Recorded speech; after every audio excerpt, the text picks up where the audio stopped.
Welcome. I'm Warren Odess-Gillett, and this is A Baha'i Perspective.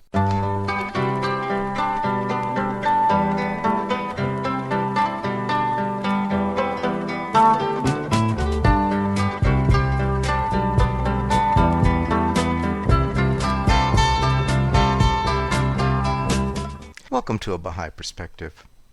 I recorded an interview with Winnona Merritt on July 19, 2022.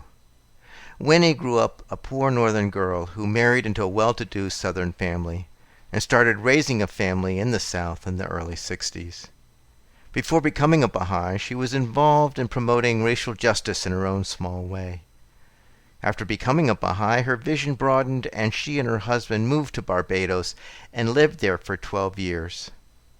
Ironically, it was her husband who studied agriculture in college, but it was Winnie that became the self-taught agriculturalist, helping the agricultural efforts in the Caribbean islands, as well as in the States. She recently published a book, Food, Farmer, and Community, Agriculture and the Reconstruction of the World. She explains how agriculture is fundamental to a stable society. I started the interview by asking Winnie where she grew up and what was religious life like growing up. I was born in the Depression in 1937 to the small town in the middle of New York State in the Finger Lakes area. It was surrounded by dairy farms, but my parents worked at the Smith Corona typewriter factory in town. And when I was about 5 years old, it blackened its windows and began tooling infantry rifles for World War II. And I didn't understand what had happened, but when the news came on the radio, my father became very tense.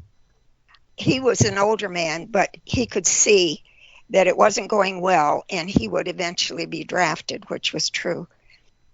Our town was separated. Religious life was separated into maybe 6 Protestant churches and a Catholic congregation. And, well, my mother took us to the Methodist church. My father didn't go until he was an older man. When time came for our high school graduating class to have their baccalaureate service, we Protestant kids had a separate one. It was a multi-faith baccalaureate service. And then the Catholic friends were required to go to their church. But most of those Catholic graduates skipped that service and joined us. That event solidified my growing thought that there's just one God and many paths that lead to that Creator. And it was decades later that the Baha'i statement, "The earth is but one country and mankind its citizens," struck a chord in my heart. And that led me to investigate the faith. Winnie, what was your spiritual journey that actually led you to becoming aware of the Baha'i faith? Well, when I was at Cornell, I was really troubled about religion and looking for one that had diversity in its congregations and acceptance of all people.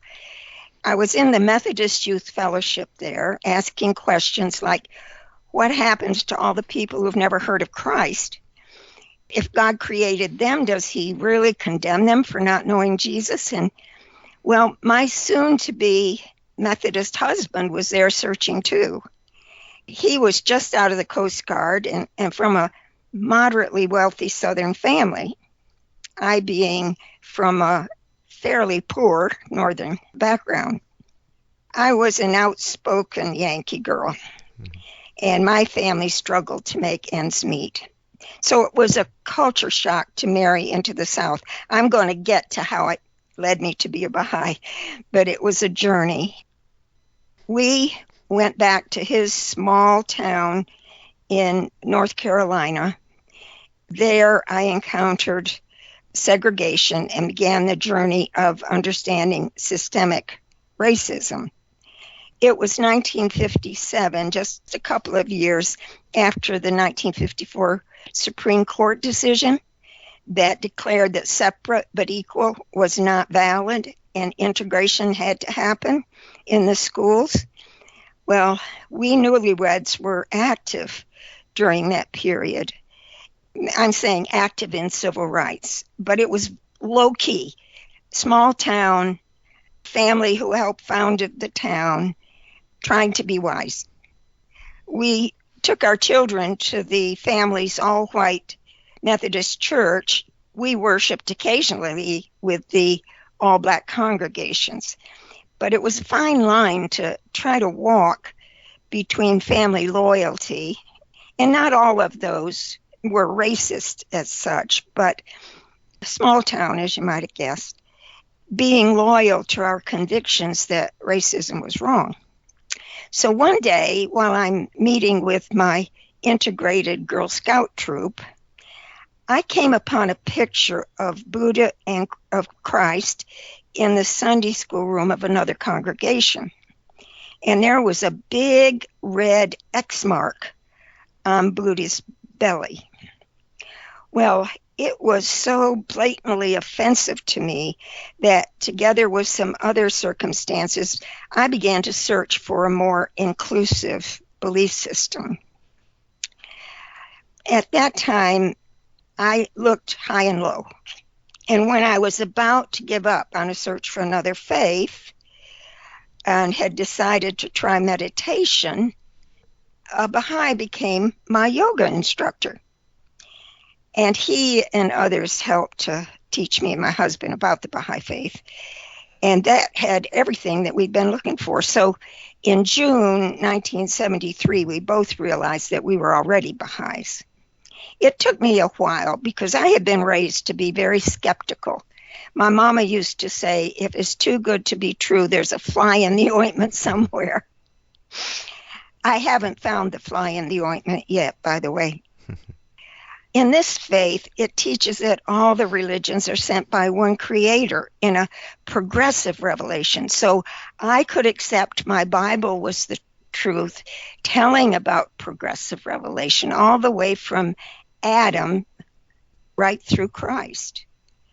And that his messengers arise over the ages to lead the people at different times in history and in different places around the globe.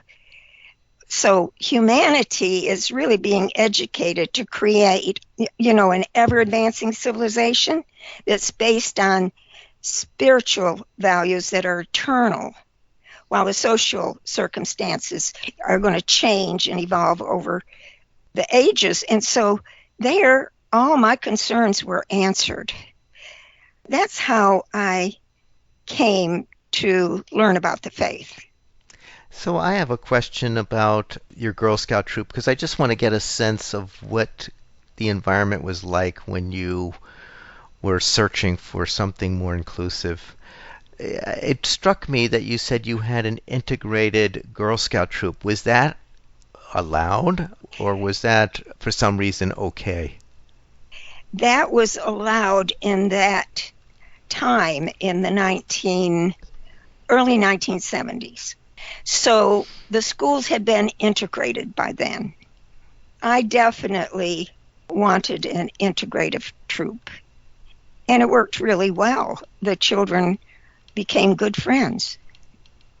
And the other question I had was about going to the all-black congregation sometimes for church.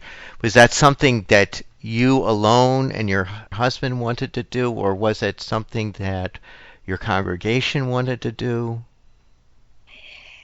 It wasn't our congregation. It hadn't gotten to that place yet. During the 60s, when the civil rights in 1964, the legislation and so on came about, we had a sort of, wasn't underground group, biracial group, but we met often in each other's homes trying to do our little bit to bring justice in small ways in that town. As part of that group, I learned, because there were black ministers in it, about these churches, and my husband too. I'm talking me because my husband's gone on, but we were a team. And so occasionally we would go to these churches, which always welcomed us. They were so friendly and courteous and always asked their visitors to say a word. Winnie, you recently published a book entitled Food, Farmer, and Community with the subtitle Agriculture and the Reconstruction of the World. You had mentioned that you went to Cornell. Is this what you studied at Cornell? No, my husband did, though. That's how we met there. I was in the School of Home Economics because that was a way that I could go with tuition free, and I got scholarships. I was able to go to Cornell, whereas my family had previously not been able to do such things as that. I am not educated in agriculture. It's all self-taught. And when did this book get published? When did you write this Well, book? the first time I tried was in the late 90s, and it was a smaller publication by a small publishing house called Stonehaven Press. But as time went on, I saw how the book needed to be a more encompassing look at the integral role of agriculture in a whole world system of complex issues. From the time that you got married and moved to the South with your husband, who was an agriculturalist, did you work alongside of him on projects? Did you learn the ropes of agriculture by working with him? Well, truly, I was a very young mother. We got married when I was just a few months out of my teen years. Then we went to live after I finished my schooling in the South, because he was graduating from Cornell and I had to go south and finish down here. I was so preoccupied with being a young mother, isolated, doing a part-time job in the town 10 miles away, teaching nurses diet therapy and so on. My involvement was watching him and how many hours he had to spend working on equipment, for instance, and how harrowing our finances were. Truthfully, my education in agriculture started with my father and my grandfather and uncles. On the orchard itself, I was not out there in the field every day. I would be now that I understand more, but in those days I was not. So when did you start developing your knowledge of agriculture, and how did that happen? Well, it really started on my own homestead with my parents. My father was trying very hard to get food out of a yellow clay soil for the family while trying to hold down other jobs. He let me have a little piece of his garden, and I grew what we called Indian corn, that multicolored corn. And that was my first introduction to growing things. Then I spent sometimes in summers on my grandparents' dairy farm.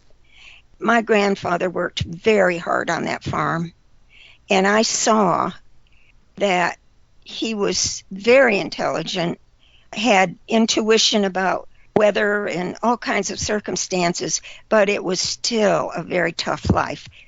My grandma baked pies and breads to take to the farmer's market in order to make ends meet. When we were on the orchard, I found that that's what I needed to do too. That's why I was teaching nurses in town.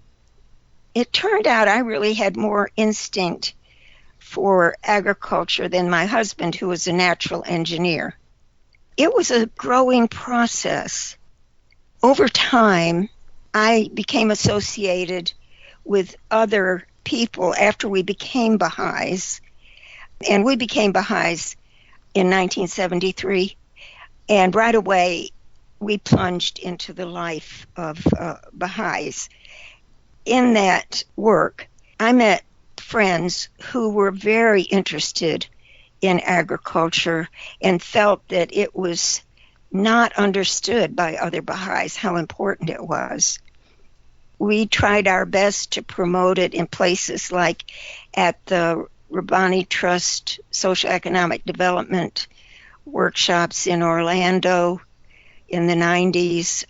One of my friends published a short compilation. We got involved with the Association for Baha'i Studies early on in the early 90s, late 80s maybe. When my husband and I moved to Barbados, I really became an advocate there because I was not only teaching the importance of agriculture, I was actually working in small programs around the Caribbean in growing food in tires, which I'm an organic gardener. I had taught organic gardening in the community college in North Carolina. I was not attracted to this, but his boss was doing it. Tires in that small island were a real problem.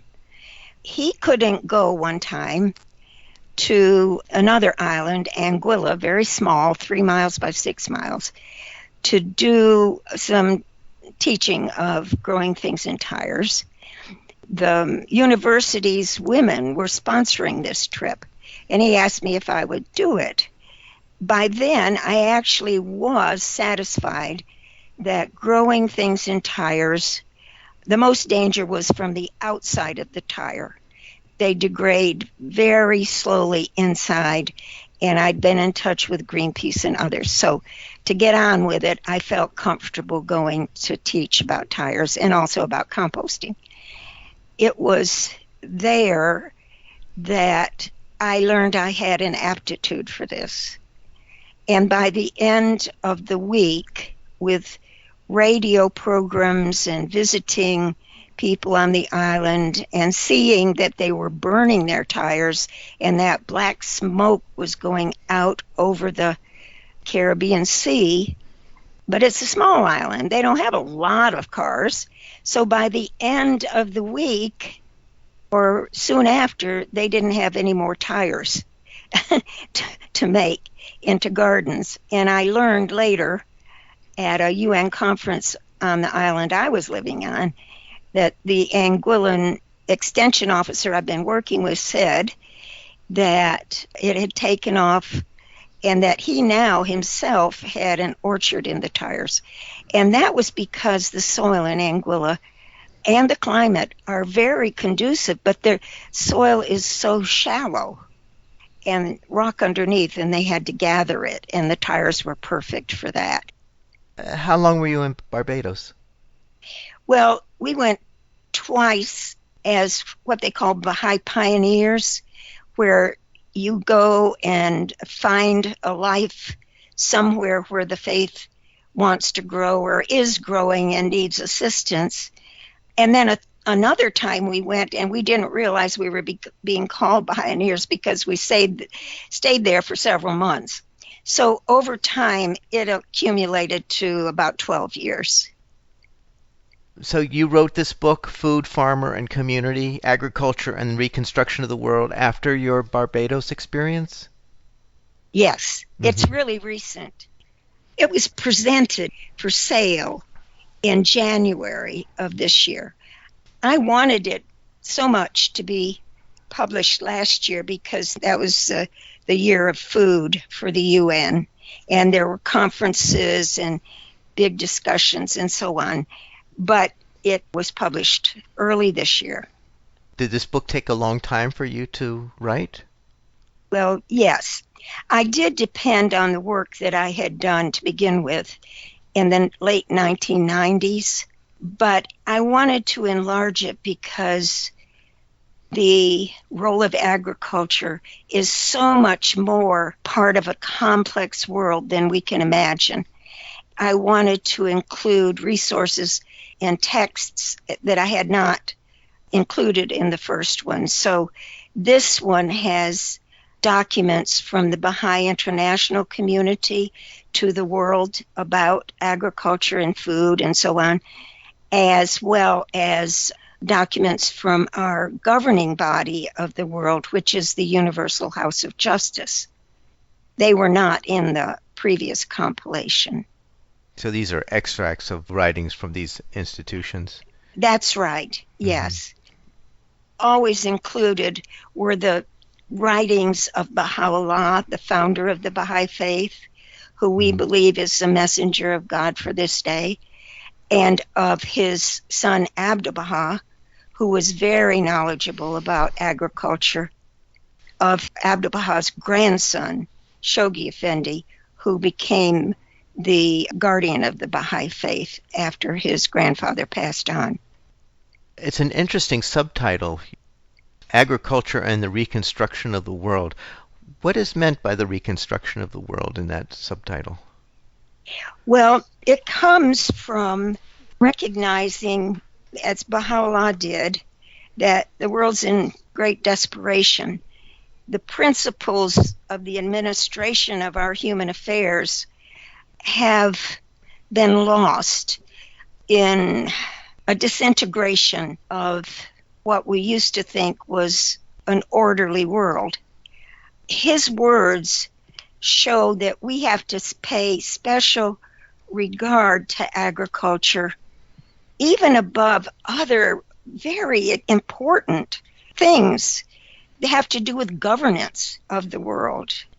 If we're going to pay attention to getting a more peaceful, unified world, we've got to realize that our way of governance is not working, that our way of economics is not working, that our spiritual life certainly needs buttressing. And so in a tablet he wrote to a king, he said essentially that agriculture had to take precedence over these very important endeavors of striving for peace and for a common language that would unify and for promoting unity by developing good qualities of character and for educating the world's children. So it's stunning to see that he says a just and unified society relies on the farmer, that essentially the farmer is the first active agent in our body politic. Why is it that agriculture seems to be the foundation for the reconstruction of the world? Well, if we don't eat, we don't live, do we? And many wars have been fought because of needing land for agriculture. Many of the injustices in the world have to do with displacing the farmer from his land where he grows food. One of the reasons that I really, really wanted to write this book is the growing terrible food insecurity that we have today. In fact, the news these days is that 25,000 people die of starvation and related factors every single day in this world. And a primary place is Africa. Now, why does the population that understands agriculture be starving to death?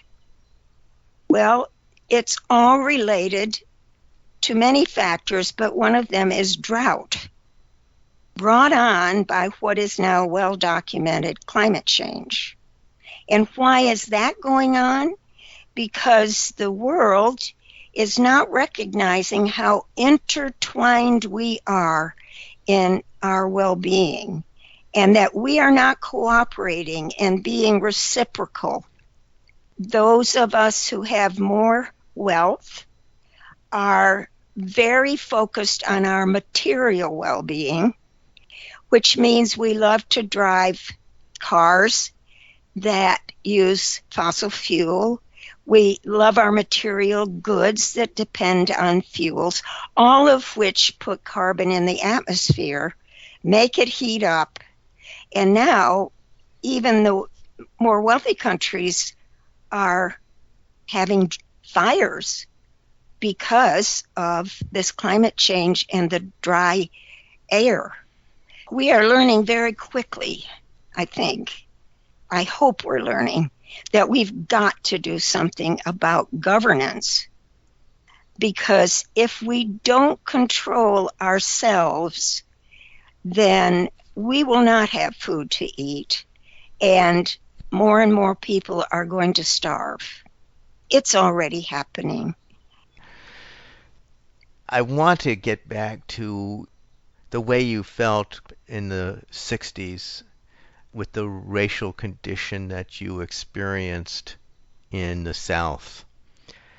I'd like to hear more about what your thoughts are about where we are today in regards to racial justice and what challenges still lay ahead for us based on your perspective from when you were aware of this issue back in the 60s.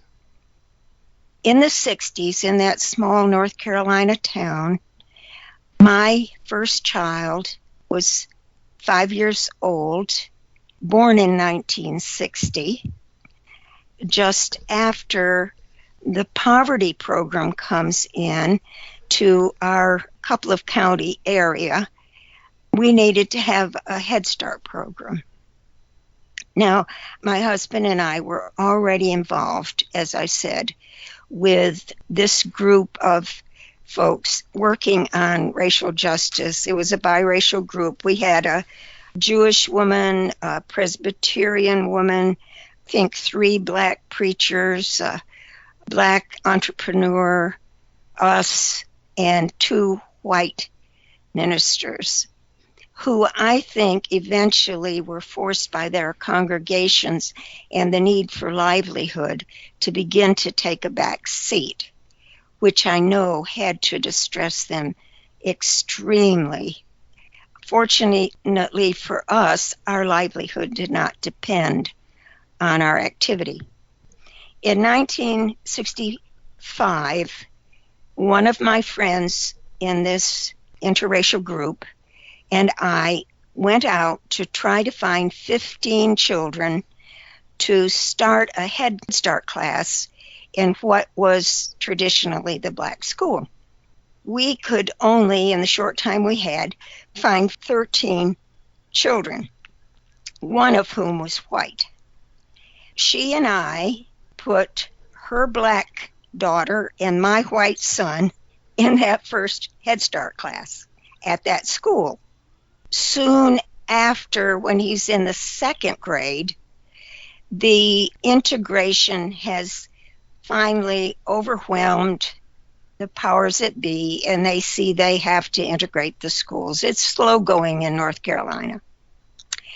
That traditionally white school where my husband and my son had attended was disbanded because it was so old, and the younger, traditionally black school became the segregated school for that part of town. So all of our 6 children went to that school in grade school. You asked how things have changed. Back in that day, we were working on things like the Klan had a restaurant in town 4 doors down from a Baha'is restaurant.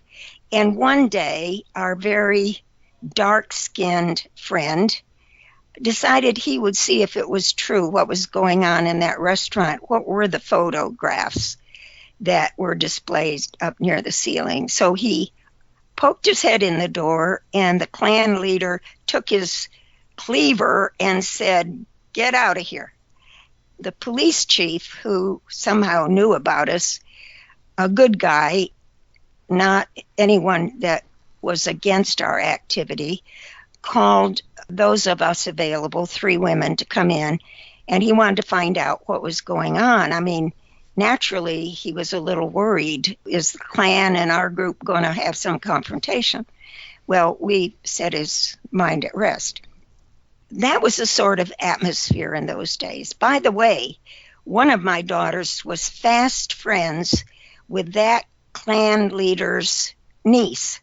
Interesting to see the diversity in a family, by the way.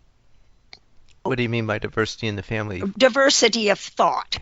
As a matter of fact, 2 of my daughters were good friends with the 2 daughters of that Klan leader's brother. Spent much time together. If we fast forward to just 2 weeks ago now, I don't live in that town anymore, But I got an invitation to go up there by the folks I had worked with in a historical project that I had helped start called the African American Historical and Genealogical Society. They were celebrating the acquisition of that school that was no longer a school because a new school had been built. It was a resource center, and they wanted it as a center to educate about Black history as well. The county commissioners, 5 white men, voted against it. They did not want it. I do not know what changed their minds, but that little organization of mostly Black women was able to purchase that building and celebrate a victory over what we could see is truly patriarchy and systemic racism still active.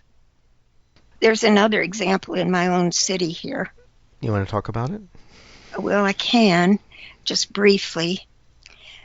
In this city, the city council has created a human relations commission, and it has committees, subcommittees, that meet to advise the 9 commissioners who have volunteered to look at justice issues in the city. Those volunteers are of a diversity of race, as are the committees. One of the things that I learned a couple of years ago by being on the International Relations Committee was that so often the idea that a committee is run by a chair that pretty much runs things according to their own viewpoint is dominant. And there was not the consultation, the listening to each other's viewpoint, the really getting down to the nitty-gritty of what our city, which has many different ethnic and countries represented, because we are a center for world relief organization that brings refugees in. It wasn't doing the work, in my view, so I resigned. Looking back at it, I wish I had stayed to try to inculcate, if I could, some of the principles that Baha'is use in their own administration of consultation, where you don't own your idea. You state it. Sometimes the viewpoints clash and there's a spark that flies.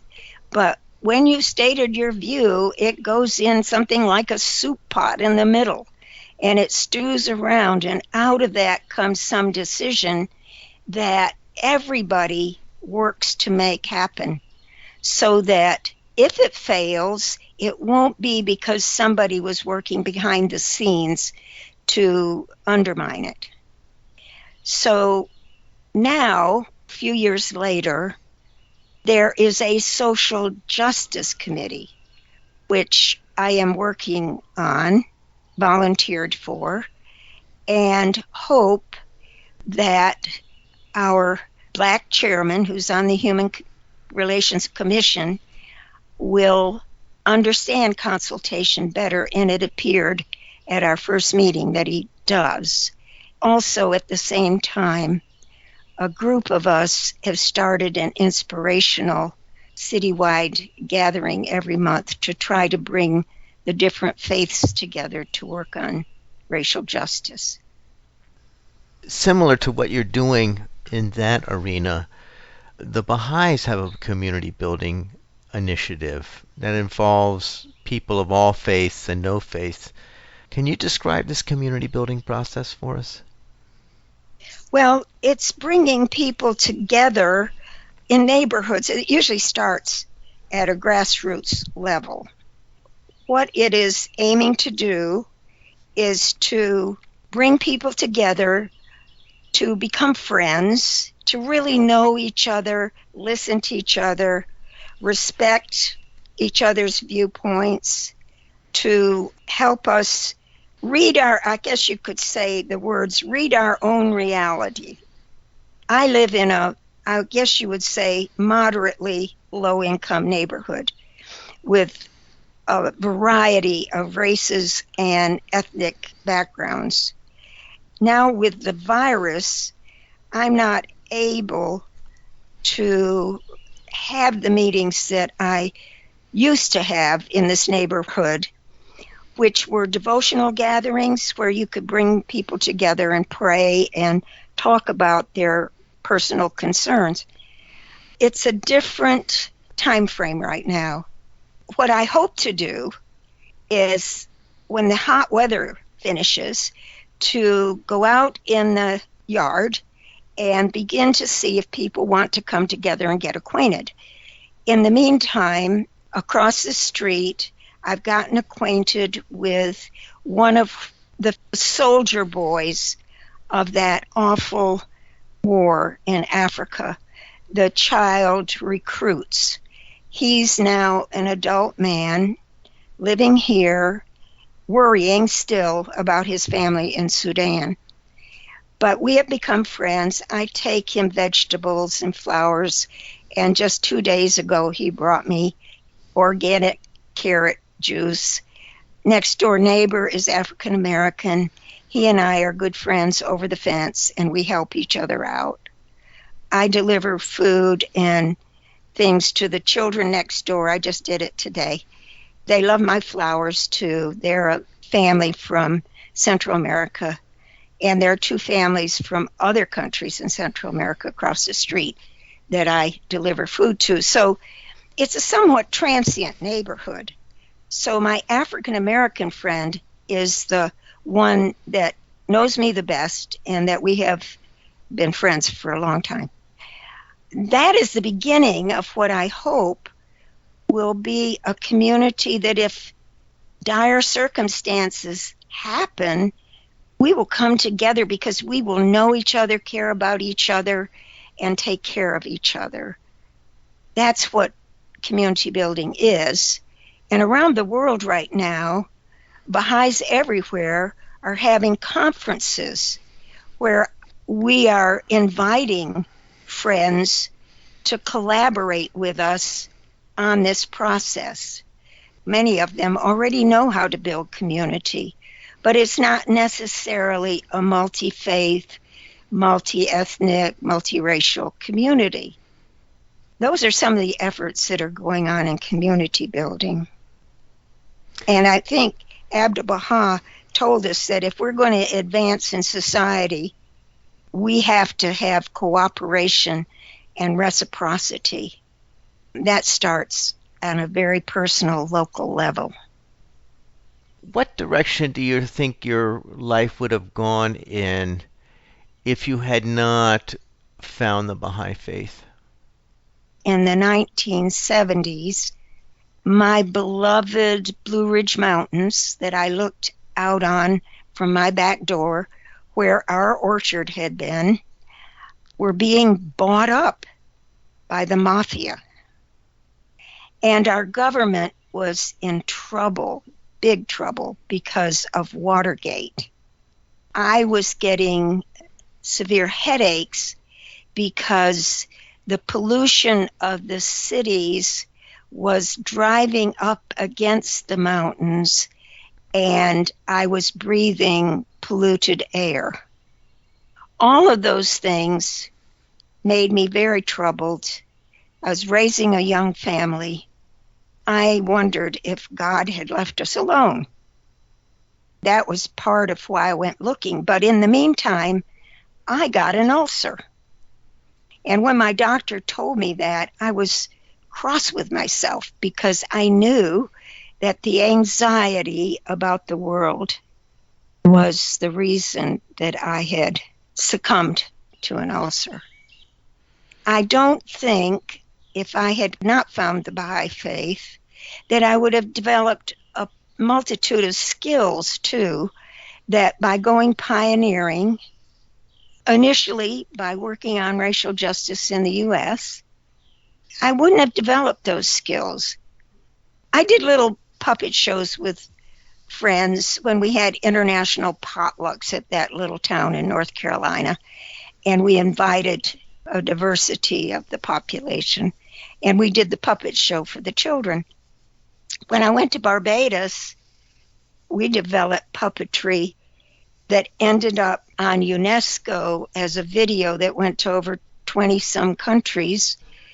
We created 20-foot puppets for a UN conference in Barbados that was in the NGO area, where they're talking about the virtues needed for sustainable development. I did radio, things that I never would have thought of if I had stayed in the States. Winnona, who would you say have influenced you most in the direction in which your life work has taken? The word most, it presents a difficulty because I'm surely going to leave somebody out, because multiple influences have shaped my commitments. Nobody in this world, I think, does things without a boost up from someone else or an accompaniment alongside someone else. I know that my husband, who's now on the other side, was encouraging me always to be me, to take risks and find joy and accept people as they are, whoever they are. That was a big help coming from the north to the south, where, bless their hearts, my in-laws, his family, were so very kind to me because I was so outspoken. I did not fit the culture, and yet they accepted me, loved me, and gave me a more wise view of how I should achieve things that I hope to have an influence on. Our children today are such a help to me. They advise me, and I think since I'm an older person, in some ways they've taken on parenting me, which I welcome, because they have a view that I was not trained in when I was younger. They know the world in a way that I don't know. They help me stay healthy, safe, and encouraged.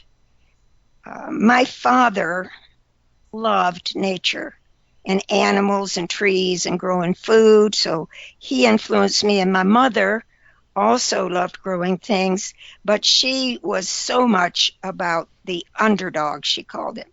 So she got very upset with the population in our small town during and after World War II, because they were bigoted against the Jewish refugee doctor who had come to town to take the place of our own two doctors who'd gone off to war.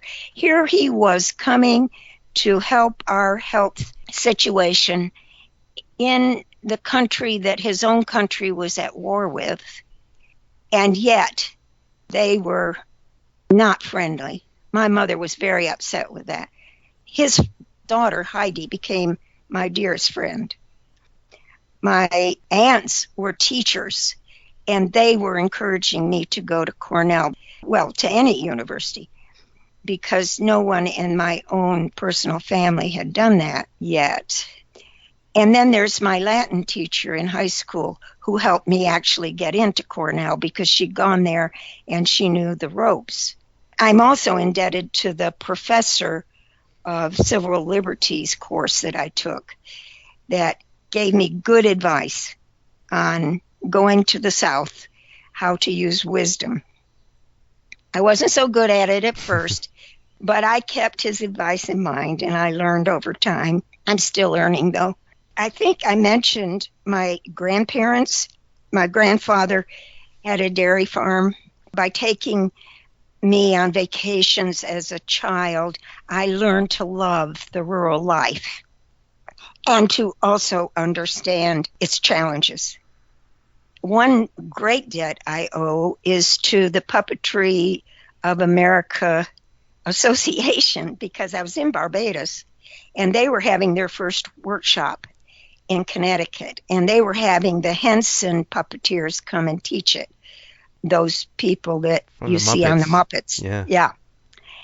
The man at the UN I was working with for UNESCO said, "Why don't you apply?" I was terribly intimidated. I had just finished that video there, but I wasn't trained, and this was to be television puppetry. Well, I was already doing television puppetry in my own simple way. So there were 20 people to be accepted, and 21 were accepted. And I really feel I was that one, the outlier who was doing puppetry in another country, trying to teach virtues to children. They are such humble people, so giving and generous. I also have to pay tribute to all my friends who are interested in agriculture and the Association of Baha'i Studies and the Baha'i Publishing Trust in the United States who took an interest in this compilation. I'm so very grateful. And there's so many more people. I know I'm leaving them out. That shows how you never do anything without help from other people. Well, Winnie, I want to thank you so much for taking this time to tell us your story and share your work, both in the area of agriculture as well as in race unity. Thank you so much. Thank you. I hope you enjoyed that interview with Winnona Merritt, community builder and self-taught agriculturalist who published her recent book, Food, Farmer, and Community: Agriculture and Reconstruction of the World. You can find this interview and other interviews on the website abahaiperspective.com and on the YouTube channel, A Baha'i Perspective. You can find the podcast on Spotify and iTunes. For information specifically on the Baha'i Faith, you can go to the website baha'i.org, or you can call the number 1-800-22-UNITE. I hope you join me next time on A Baha'i Perspective.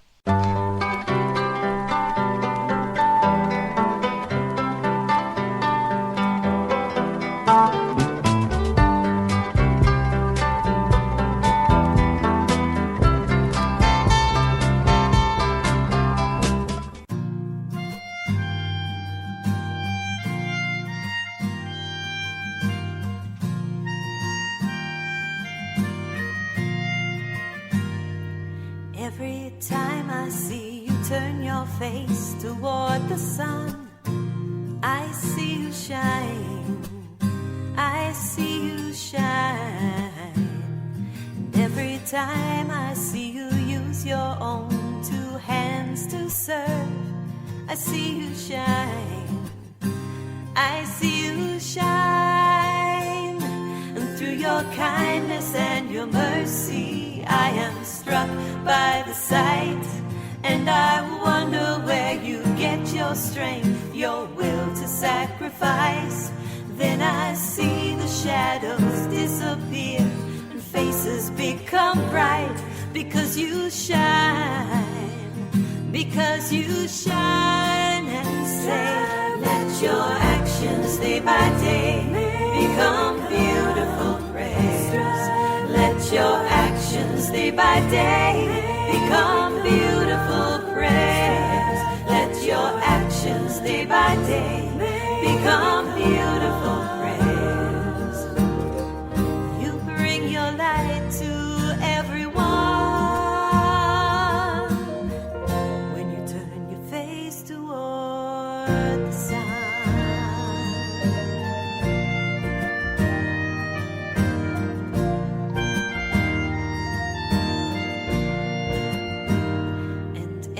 Time I hear you sing the praises of everyone, I see you shine, I see you shine. And every time I see you treat your enemies with love, I see you shine, I see you shine. Through your kindness and your mercy, I am struck by the sight, and I wonder where you get your strength, your will to sacrifice. Then I see the shadows disappear and faces become bright, because you shine, and say, actions day by day become beautiful prayers. Let your actions day by day become beautiful prayers. Let your actions day by day become beautiful prayers. You bring your light to everyone. When you turn your face toward, let your actions day by day become beautiful prayers. Let your actions day by day become beautiful prayers. Let your actions day by day become beautiful prayers. You bring your light to everyone. When you turn your face toward the sun. When you turn your face toward the sun. Turn your face toward the sun. Towards the sun.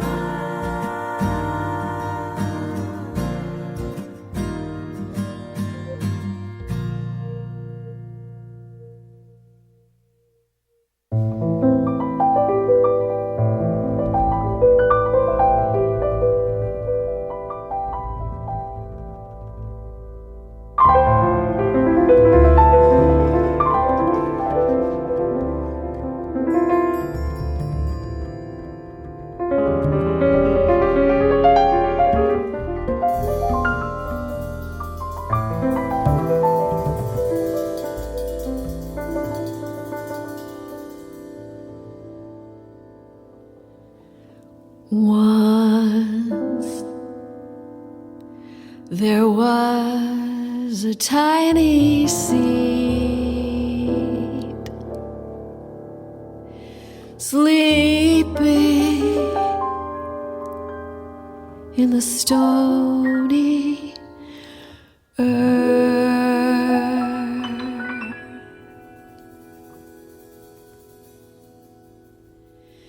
Deep in a dream, she cried and stretched till the moistened shell of her casing burst. Fingers silently reaching out through the cold, dark night. Aching and yearning, groping and burning, till she burst through the dark to the blazing light. Tree of peace, you may be just a sapling now,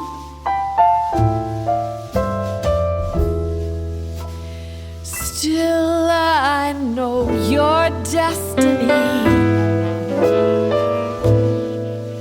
is to grow into a mighty tree.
Sometimes what you're searching for is hidden in the broad daylight. Seeds of hope, seeds of peace, springing from the darkest night. Women rising from their bondage, nations daring to be free, peoples and races from different places learn to live in harmony. Tree of peace. You may be just a sapling now, still I know your destiny is to grow into a mighty, is to grow into a mighty, is to grow into a mighty, grow into a mighty.